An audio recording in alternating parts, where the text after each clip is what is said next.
I'm Vianne Walker, and this is my husband, Larry Walker. And we're here on our home farm in a little community called Viney Grove. For a couple of broke young kids who started off with nothing. A horse and a saddle and $600. Yeah, I had the $600. He just had the horse and saddle. And a very old Yeah, car. An old car. 7 quarts oil a week. So it just was fine with us. We didn't mind that we didn't have anything. We just worked. We're a cow-calf operation, but in that we do background our own calves and run our calves to about 800 and some pounds. We're growing corn for our corn silage and also combining corn or cutting corn for our corn grain that we mix with our ration.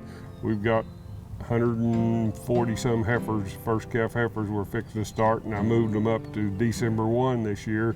So here in a month, we're gonna start calving. I did grow up on a farm about 3 or 4 miles back east of here across the river.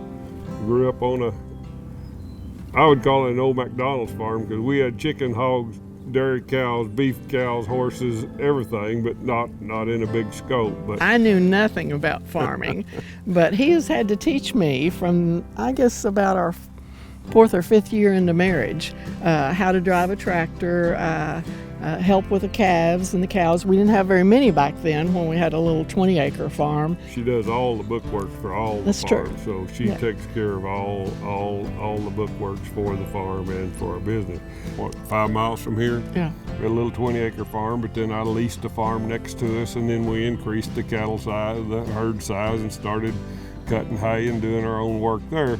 But back then, we would go do our day job and then come home, and you took care of cows and you took care of everything else at night and before, and then when the boys got old enough to help, well, they had to do some of the chores before and after school. Our first sons were twin boys, and Eric was our 3rd son. But the boys were always willing to work. I also love to tell about the fact that we kind of jokingly say that, we never told them what spring break was really about. We told them it was fencing and repairing things and working on the farm. They were sweet. They always loved to work on the farm, and they still do. Eric is a little bit like his dad in the sense that he had a construction company, and that's what helped him to do his farm.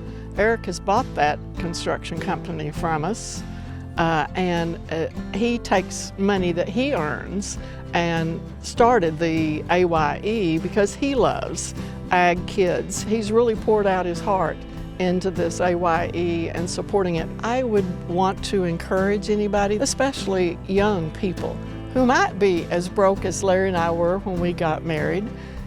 It's not a bad place to be. It's okay. You can get better and you can do better, and you just work at it and you just keep going. You don't give up. You just keep trying and don't quit.